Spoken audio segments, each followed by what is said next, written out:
Hello student. ज्ञान orbit में आपका स्वागत है। मैं हूं श्वेता शाह और आज हम class 7 NCERT social science civics book के चैप्टर 6 अंडरस्टैंडिंग मीडिया के बारे में पढ़ेंगे। तो देखिए, मीडिया होता क्या है। वो हर एक चीज जैसे रेडियो, टीवी, न्यूज़पेपर, इंटरनेट और भी बहुत सारे चीजें होते हैं ना, जिससे हम एक दूसरे के साथ कम्युनिकेट कर सकते हैं। यानी कम्युनिकेशन का जो जरिया होता है उसे ही मीडिया कहते हैं। अब वो कुछ भी हो सकता है, ठीक है। तो एवरी रेंजिंग, हम कुछ भी जो भी टीवी में देखते हैं ना, चाहे वो लोकल फेयर्स के बारे में देख रहे होते हैं प्रोग्राम, या फिर टीवी में बहुत सारे ऐसे प्रोग्राम्स दिखते हैं ना, तो इन सबको मीडिया कहते हैं। तो याद रखिएगा, मीडियम का प्लूरल फॉर्म मीडिया होता है, ठीक है ना। मीडियम को जब प्लूरल फॉर्म कहते हैं तो मीडिया। तो ये क्या होता है कि वेरियस चीज से जो हम लोग कम्युनिकेट करते हैं, तो बिकॉज मीडिया एक मीन्स ऑफ कम्युनिकेशन है, तो इसलिए टीवी से लेकर फोन तक, यानी फोन कॉल से लेकर टीवी में जो हम लोग न्यूज देखते हैं वहां तक हर चीज मीडिया में आता है, ठीक है। अब देखो क्या कि TV, radio and newspaper are a form of media to reach million of people. यानी टीवी, रेडियो जो हम लोग देखते हैं, न्यूज़पेपर में जब हम लोग पढ़ते हैं, तो वो एक स्मॉल टाइम में, एक छोटे से समय में मिलियंस ऑफ पीपल तक हमें न्यूज़ पहुंचा दे रहा है ना। तो इसका मतलब क्या, टाइम कंज्यूमिंग है। तो सॉरी, मतलब टाइम कंज्यूमिंग नहीं है इसमें। और इस तरह से करके एकदम से कम समय में जब पूरे लोगों से कांटेक्ट किया जा सकता है, मतलब पूरे लोगों को इंफॉर्मेशन पहुंचाया जाता है, तो उसे मास मीडिया कहते हैं, ठीक है। कि हमारे इंडिया में बैठे बैठे हम बाहर की कंट्री का न्यूज देख पा रहे हैं, तो ये मास मीडिया हो गया। टीवी क्या हुआ, mass media. Media and technology, it would probably be difficult. देखो अभी की जो लाइफ है ना, इसमें मीडिया के बगैर हम लोग इमेजिन ही नहीं कर सकते हैं। But cable television and wide spread the use of the internet है कि अभी के मामले में, अभी के एरा में देखें तो टेलीविजन बहुत ही ज़्यादा फैला हुआ है। इंटरनेट का तो यूज़ हम लोग बहुत करते ही हैं, ठीक है। लेकिन ये ना, मतलब इतनी सारे जो चेंजेस आए हैं टेक्नोलॉजी, ये पिछले 20 साल में इतने सारे चेंजेस आ गए हैं। तो न्यूज़पेपर, टेलीविज़न, रेडियो से हम लोग मिलियन ऑफ पीपल के पास रीच कर सकते हैं। मतलब ये काफ़ी अच्छा टेक्नोलॉजी है, ठीक है। डे बाय डे टेक्नोलॉजी बहुत ही चेंज होती जा रहा है। टेक्नोलॉजी, फिर मशीन्स के बारे में अगर बात करें तो मॉडर्न युग में देखा जाए तो बहुत ही इम्प्रूव हो चुका है, ठीक है ना। अब चाहे साउंड क्वालिटीज़ के बारे में बात करें या इमेज क्वालिटी के बारे में बात करें, उसमें बहुत ही डिफरेंस आ चुका है। पहले के लोग ना, जो भी टेलीविज़न देखते थे, तो उस वक्त ब्लैक एंड वाइट हुआ करता था। लेकिन अभी तो आप लोग देख ही पा रहे हो, कितने बड़े बड़े टीवी वॉल में टंगे हुए रहते हैं, ठीक है। इमेज क्वालिटी, साउंड क्वालिटी भी बहुत अच्छा होता है। तो फिर अभी हम लोग टीवी के बगैर नहीं रह सकते, क्योंकि टेलीविजन क्या है कि ये एक लार्जर ग्लोबल वर्ल्ड से हमें जोड़ता है। Television image travel use distance through satellite, यानी जो टीवी में हम लोग जो भी इमेजेस देखते हैं ना, वो बहुत दूर से, मतलब थ्रू सैटेलाइट और केबल के जरिए हम लोग के पास आता है और हम लोग देख पाते हैं हर एक इमेज को। दिस अलाउ, और इस वजह से हम लोग टीवी के चैनल में न्यूज़, एंटरटेनमेंट, ये सब देख पाते हैं। घर में बैठे पूरे वर्ल्ड का जानकारी ले सकते हैं। इवन बहुत सारे ऐसे कार्टून्स हैं। कार्टून बेसिकली ना जापान में बनता है, जापान या फिर यूनाइटेड स्टेट में, तो वहाँ का कार्टून बना हुआ ना हम अपने इंडिया में भी देख सकते हैं। चेन्नई और जम्मू में बैठे हम देख सकते हैं फॉरेन का कुछ न्यूज़, जैसे यूनाइटेड स्टेट फ्लोरिडा में बहुत ही बड़ा सा तूफान आया था, तो उस वक्त तो हम लोग अपने इंडिया में बैठ के देख सकते हैं। तो television has bought the world closer to us. Television हम लोग को बहुत ही क्लोजर में ले आता है। ये देखिए, ये एक टाइपराइटर है, जो 1940s का टाइपराइटर, ठीक है। अब हम आगे पढ़ते हैं। Media and money, the different technology that mass media use are expensive. देखो क्या है ना कि अभी जितने डिफरेंट टेक्नोलॉजीज को यूज करते हैं, तो ये बहुत ज्यादा एक्सपेंसिव हो जाता है टीवी स्टूडियो में। ठीक है। जो टीवी स्टूडियो में क्या होता है, लाइट रहता है, कैमरा होता है, फिर साउंड रिकॉर्डर होता है, ट्रांसमिशन सैटेलाइट में, इन सब चीज़ों में बहुत ज़्यादा कॉस्ट लग जाता है। तो न्यूज़ स्टूडियो के पास पैसा आता कहाँ से है, इन सारे खर्च को, इन सारे एक्सपेंसिव को उठाने के लिए? तो न्यूज़ चैनल क्या करते हैं ना, बहुत सारे बड़े बड़े बिजनेस हाउस से के साथ कांटेक्ट कर लेते हैं। ठीक है ना। तो हम ये कह सकते हैं कि टेलीविजन चैनल और न्यूज़पेपर ये बिग बिजनेस हाउस का एक पार्ट है, क्योंकि टेक्नोलॉजी हमेशा चेंजेस होते रहता है, और जिस वजह से लेटेस्ट टेक्नोलॉजी आता है और उन लोगों को बहुत खर्च हो जाता है, इसलिए वो कांटेक्ट कर लेते हैं बड़े बड़े बिजनेस के साथ। तो mass media is constantly thinking of a way to make money, यानी मास मीडिया वाले लोग ना हमेशा यही सोचते हैं कि किसी भी तरह से मनी को, पैसे को दुगना किया जा सके, ज़्यादा से ज़्यादा बढ़ाया जा सके। तो इसलिए वो लोग क्या करते हैं, कैसे पैसा कमाते हैं, एडवर्टाइजमेंट के जरिए। अब जैसे एडवर्टाइजमेंट हम लोग देखते हैं, कार का दिखाता है, चॉकलेट, क्लॉथ, मोबाइल फोन, इन सब के बारे में जो दिखाता है ना एडवर्टाइजमेंट, तो कंपनीज वाले लोग मतलब एक चैनल को कहते हैं कि आप मेरा एडवर्टाइजमेंट दिखाओ तो मैं आपको पैसा दूंगा। तो इसी के जरिए जो भी चैनल होते हैं ना, तो उन लोगों को अपना पैसा अर्न करते हैं। जब हम लोग क्रिकेट मैच में देखते हैं, टीवी में बहुत सारे ऐसे एडवर्टाइजमेंट दिखाता है, और आप नोटिस भी किए होंगे कि कोई एक एडवर्टाइजमेंट ना रिपीटेडली दिखाता है, मतलब बार बार दिखाता है। वो बार बार क्यों दिखाता है, ताकि कि हमारे माइंड में पूरी तरह से सेट हो जाए, और याद रहे कि हाँ, अगर मार्केट जाएंगे तो हमें वही पर्टिकुलर चीज खरीदना चाहिए, वही पर्टिकुलर चीज खरीदेंगे। ठीक है।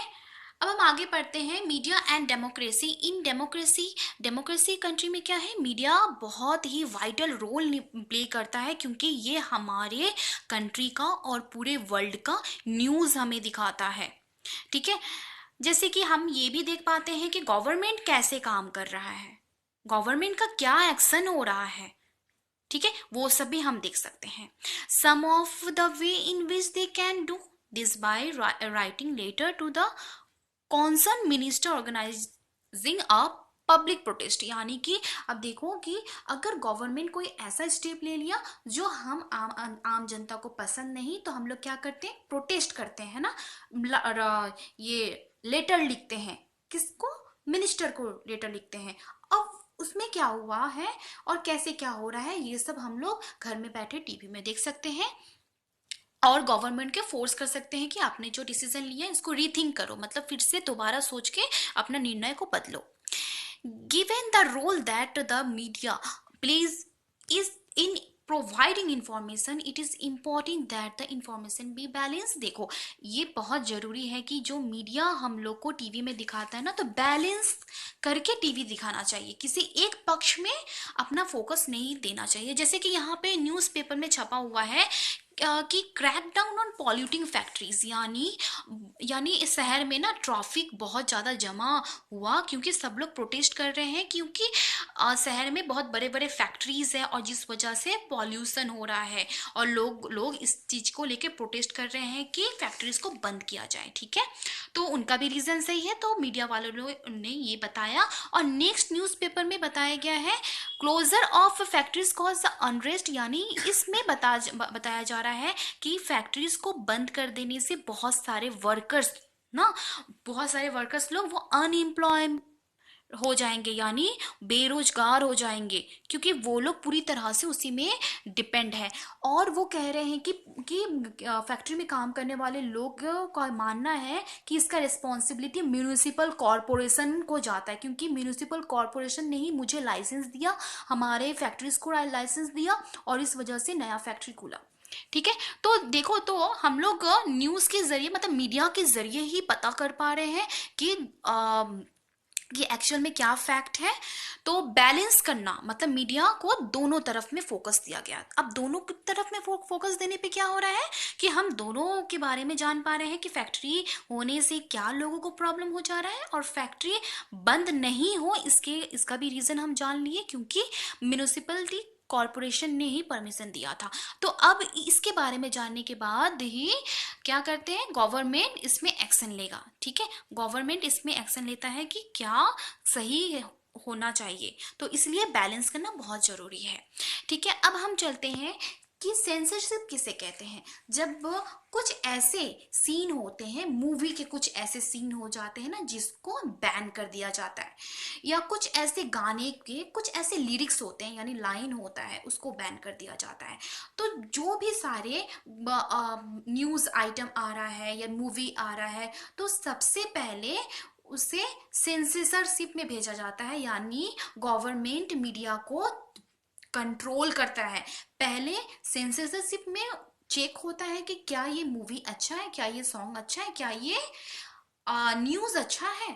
अगर अच्छा होगा तो ही वो लार्ज पब्लिक को दिखाया जाएगा, वरना नहीं दिखाया जाएगा। ठीक है, अब हम आगे बढ़ते हैं। Well the government does continue to sensor film, यानी कि गवर्नमेंट है ना वो पूरी तरह से सेंसर को कंटिन्यू रखा है, और जितना भी मीडिया कवरेज करता है वो गवर्नमेंट के ही कंट्रोल में है। तो देखो कि मीडिया, तो हमें मालूम है कि मीडिया बहुत ही इंडिपेंडेंट रहते हैं, उसे कोई इन्फ्लुएंस नहीं कर सकता है कि हाँ तुम मेरे बारे में ही अच्छा बताओ, उसके बारे में ही गंदा बताओ, गलत बताओ, ये नहीं कह सकते हैं। वो उस पर कोई प्रेशर नहीं दे सकता है, पर गवर्नमेंट इसको कंट्रोल में करने की कोशिश करता है। This reason for this are complicated, तो इस वजह से ये बहुत कॉम्प्लिकेटेड हो जाता है। Person who research the media have said that this happen because business house control the media. तो देखो क्या होता है कि कभी कभी देखा जाता है ना कि बिजनेस जो मतलब मीडिया को कंट्रोल कौन कर रहा है, बिजनेस हाउस कंट्रोल कर रहा है। तो इस वजह से, जैसे कि अगर मैं एग्जांपल देती हूँ, कोको कोला के कंपनी वालों ने मीडिया को कहा कि आप एक काम करो, आप अपने चैनल में मेरा ही कोको कोला का ज्यादा एडवर्टाइजमेंट दिखाओ, तो वो वही कंपनी का पर्टिकुलर उसी चीज का ही एडवर्टाइजमेंट दिखाएगा। ठीक है, तो उससे उसके साथ कॉन्टैक्ट बन गया, ठीक है ना, कॉन्ट्रैक्ट हो गया, और कोको कोला वाले ने उनको बहुत ज्यादा पैसा दिया और उसके और फिर उसके सपोर्ट दे रहा। तो इस तरह से ना मीडिया वाले लोग किसी के अगेंस्ट भी आ जाते हैं, किसी के अगेंस्ट में कुछ भी दिखा देते हैं। Setting agendas, the media also play an important role in deciding what stories to be focused। देखो कौन सा स्टोरी दिखाया जाएगा न्यूज में, कौन सा स्टोरी नहीं दिखाएगा, इसके इसका भी एक रोल होता है। जैसे कि अगर एनुअल फंक्शन हुआ, ठीक है, एनुअल फंक्शन में किसी चीफ गेस्ट को अगर बुलाए, बहुत ही फेमस एक्टर को बुला लिए, और किसी को फेमस एक्टर को बुलाने पे वो क्या हो जाता है, काफ़ी इंटरेस्टिंग हो जाता है कि हाँ चलो यहाँ एनुअल फंक्शन में बहुत बड़े हीरो आने वाले हैं, तो इसलिए मीडिया फोकस वहीं पे हो जाता है। तो यही हो जाता है। तो देखो, तो एजेंडा क्या होता है कि एक प्लानिंग करना पड़ता है कि हाँ हम आज ये सारे एक्शन को दिखाएंगे, ये सारे न्यूज़ को दिखाएंगे, ठीक है, तो उसे ही एजेंडा कहते हैं। Very recently the media due our attention. देखो मीडिया अगर चाहे ना तो किसी को उठा भी सकता है, किसी को गिरा भी सकता है, और हम लोग को अवेयर कर सकता है। तो रिसेंटली मीडिया ने हमारा अटेंशन ड्रॉ किया कि कोको कोला में पेस्टिसाइड्स मिला है। पेस्टिसाइड्स क्या होता है, जो फार्मर्स लोग एग्रीकल्चर करने के समय पेस्टिसाइड्स देते हैं जिससे कि जो छोटे छोटे जो कीड़े होते हैं ना वो सब मर जाए, तो वो सब कोको कोला ड्रिंक में यानी कोला ड्रिंक्स में वो मिलता है। They publish report that indicate the high level of pesticide. तो ये भी पब्लिश हुआ कि कोला में ड्रिंक में बहुत हाई लेवल का पेस्टिसाइड्स है। तो इससे कि हमें पता चल गया कि कोका कोला का क्या सेफ्टी है क्या नहीं, ठीक है ना, और मतलब हम लोग को अवेयर करने की कोशिश किया। तो इन कवरिंग दिस स्टोरी, तो स्टोरी क्या कर रहा है, पॉजिटिवली हम लोगों को बचाने की कोशिश कर रहा है, हेल्प कर रहा है ना। तो बहुत सारे ऐसे एग्जाम्पल हैं, जैसे एक और एग्जाम्पल इधर दिया गया है ड्रिंकिंग वाटर को लेकर कि हमारे कंट्री में ना पानी का समस्या बहुत ज़्यादा है। हर साल लोग मरते हैं बिना पानी पिए हुए, अनक्लीन पानी पिए हुए, पानी पीकर बहुत लोग मरते हैं। तो इसमें भी बहुत ज़्यादा फोकस दिया गया है। फिर अगर हम बात करें फैशन वीक में, तो फैशन वीक में भी क्या है, क्लॉथ ना धीरे धीरे ना डिज़ाइन काफ़ी बदलने लगा है आज के युग में, आप तो देखे ही हो। तो ये क्या हो जाता है कि डे बाई डे लोगों का स्टाइल बदल रहा है। तो ये भी हम लोगों को मीडिया के ही जरिए पता चलता है, ठीक है।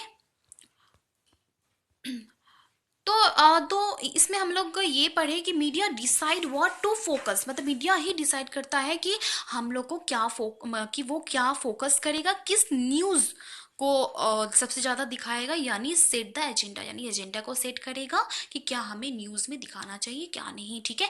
और ये सब के पहले ना गवर्नमेंट किसी भी समय में मीडिया को कोई एक पर्टिकुलर चीज को टीवी में दिखाने से रोक भी सकता, प्रिवेंट भी कर सकता है, जिसको सेंसरशिप कहते हैं। Now a day media close relationship with business, यानी हमें ये तो मालूम चल गया कि मीडिया आज के युग में क्या है, बिजनेस से बहुत ज़्यादा क्लोज रिलेशनशिप बन चुका है, ठीक है। तो यही था आज का चैप्टर, होपफुल आपको समझ आया होगा। मिलते हैं नेक्स्ट वीडियो में, टिल देन।